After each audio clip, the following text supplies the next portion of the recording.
Bien, buenas tardes. Soy el estudiante Muñoz Espinosa Juan Enrique y en esta oportunidad voy a estar exponiendo sobre el tema de cerebro y aprendizaje para la asignatura de neurociencia que estaba a cargo de la maestra Gloria Venancio. Bien, el tema, como ya lo vine diciendo, es el cerebro y aprendizaje. Vamos a ver, primero vamos a empezar con unas definiciones básicas, ¿no?, sobre el cerebro.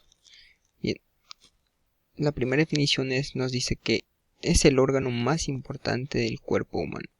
Es decir, si no es mucho decir, el cerebro no solo es el órgano más importante del cuerpo humano, que además de controlar todo nuestro sistema nervioso, nuestros sentidos, nuestras acciones, nuestros comportamientos, etc., también es un órgano bien complejo.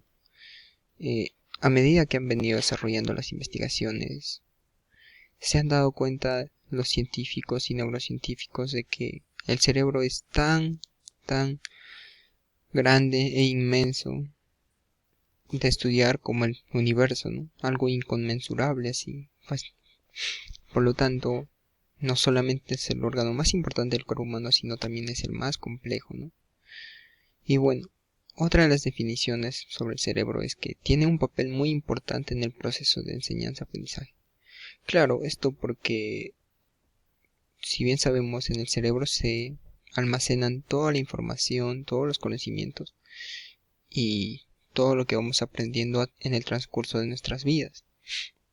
Otro dato también es que la ciencia que lo estudia es la neurociencia.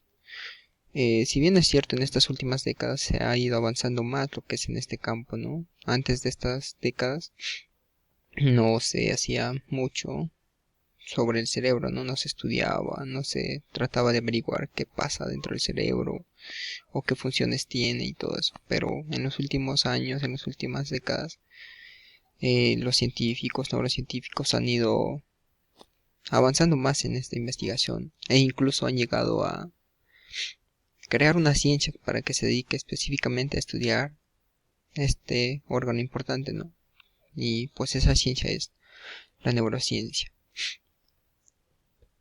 Bien, y en cuanto al aprendizaje, como bien sabemos todos, nuestro día a día está lleno de aprendizaje. Nosotros vamos aprendiendo en cada momento, en cada circunstancia, aprendemos bastante en realidad, y el cerebro tiene pues un papel muy importante también en este proceso. Bien, ahora vamos a ver un tipo de aprendizaje que es, por ejemplo, el aprendizaje asociativo. Bueno, ¿te suena el perro de Pavlov? Bueno, este Pavlov era un biólogo, ¿no?, que es conocido porque ha hecho una asociatividad entre un perro y una campana. Bueno, esa asociatividad consiste en que él, cada vez que le daba de comer a su perro, hacía sonar una campana, ¿no? Y repetía esa acción muchas veces, de modo tal que el perro ya llegó a un cierto momento en el que ya tenía relacionado o asociado, en este caso, lo que es el sonido de la campana con la comida. Esto quiere decir que, por ejemplo, si sonaba la campana, por más de que esta vez no haya comida, el perro ya empezaba a salivar porque ya lo tenía asociado lo que es el sonido de la campana con la hora de comer. Bien, otro tipo de aprendizaje que también tenemos es el aprendizaje significativo. Bueno, es conocido como uno de los tipos de aprendizaje más efectivos y consiste en establecer relaciones entre los conocimientos nuevos y los que ya se tenían. Bueno, si bien es cierto, todos a lo largo de nuestras vidas hemos tenido un aprendizaje que es algo significativo para nosotros, ¿no?, que lo recordamos a pesar de que ha pasado mucho tiempo, y pues por eso nos dice que este es un aprendizaje muy efectivo, porque cuando tenemos ese tipo de aprendizajes, un aprendizaje que ya no se nos va a olvidar fácilmente, tendríamos que tener un daño cerebral muy severo como para que nos quiten ese tipo de aprendizajes, ¿no? Bueno, y también tenemos más tipos de aprendizaje, ¿no?, aquí, de los cuales voy a definirlos. Por ejemplo, el aprendizaje cooperativo. Bueno, este aprendizaje mayormente se da pues en lo que viene a ser, por ejemplo, las aulas, ¿no? Los estudiantes cooperan a través de la información que tiene cada uno de ellos, y pues así van aprendiendo un poco más, ¿no? Y a la vez van enseñando también a sus demás compañeritos sobre sus aprendizajes, y de tal manera que cooperan en su proceso de aprendizaje, y es un aprendizaje pues que también trae bastantes ventajas y beneficios. Bueno, también tenemos el aprendizaje emocional, ¿no? Si bien es cierto, también en el Perú ya han venido aplicando al Ministerio de Educación este tipo de aprendizaje. Es por ello que ya los niños de inicial, primaria, incluso en secundaria, nos están enseñando, por ejemplo, cómo controlar y manejar sus emociones, ¿no? Porque también nuestro país, aunque ha demorado un poco, ha llegado ya en algún momento, han llegado en la conclusión de que, pues, es muy importante que el estudiante, para que pueda aprender, tenga un manejo o un control, ¿no?, de sus emociones. Bueno, también tenemos otro tipo de aprendizaje, que es el aprendizaje observacional.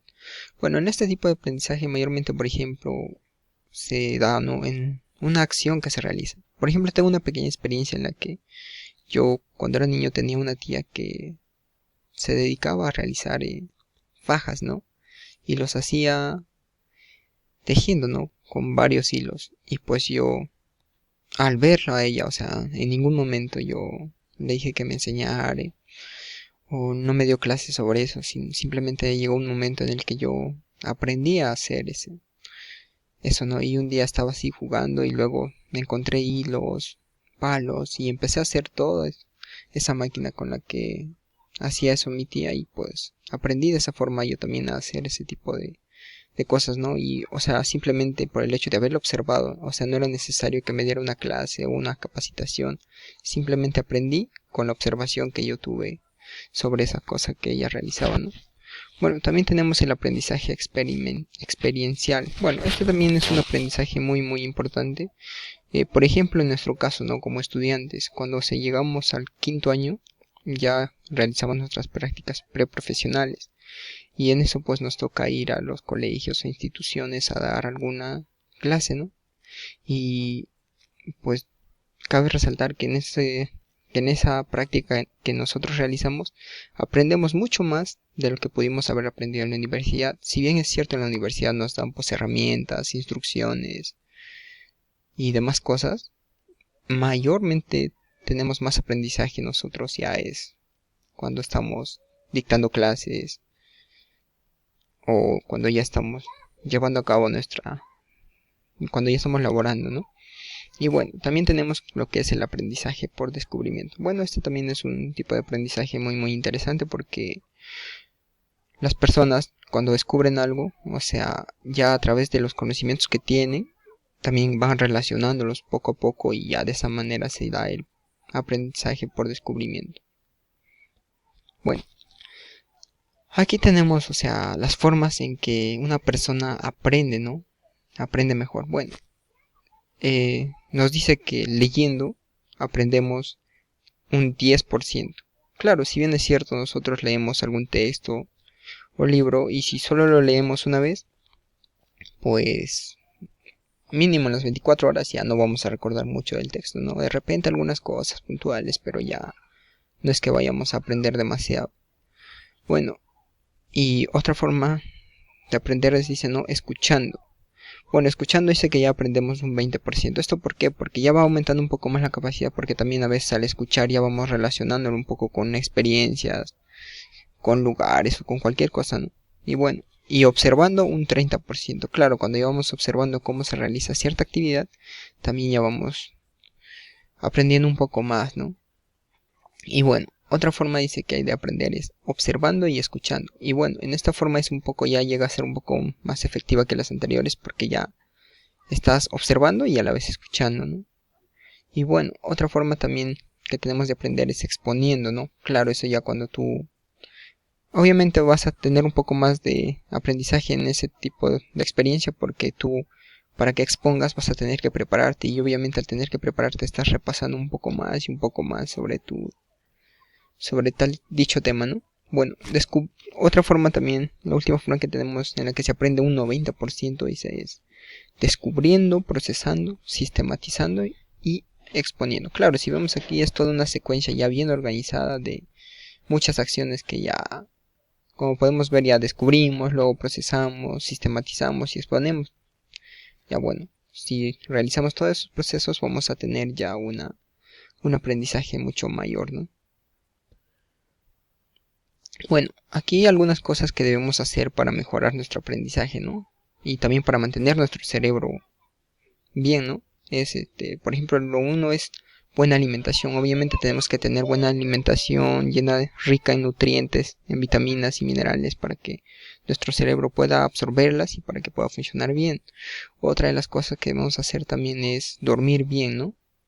Claro, el cerebro necesita un descanso también para que pueda reponer las energías y demás cosas. Otra cosa que debemos hacer es realizar ejercicio. Claro, no sé si alguna vez hayan escuchado esa frase que dice mente sana en cuerpo sano. Pues es muy cierta, la verdad, porque cuando tú tienes un cuerpo sano, también tienes una mente muy sana, porque además de que al hacer ejercicio lo que hacemos es tener una mejor circulación de la sangre, de oxígeno, y pues eso ayuda bastante a lo que es al cerebro, ¿no? Y bueno, otra cosa que debemos tener también en cuenta y que es muy importante es el equilibrio emocional. Si bien es cierto, muchas veces, por ejemplo en las escuelas, colegios, los estudiantes tienen muchos problemas, preocupaciones, porque son cosas que vienen ya incluidas con la adolescencia, ¿no? En la etapa de la adolescencia, si bien es cierto, tenemos muchos problemas emocionales y es por ello muy importante que nosotros como docentes quizás debemos de aprender a que nuestros estudiantes manejen bien sus emociones, ¿no? Equilibrar sus emociones. Claro que es bueno todas las emociones sentirlas, pero en el momento de que se da el proceso de aprendizaje, debemos de tratar de equilibrarlas para que no estemos pensando ni en lo uno ni en lo otro, sino estemos concentrados en el aprendizaje. Bien, eso es todo en cuanto a mi exposición. Espero que les haya gustado y que hayan aprendido algo. Gracias.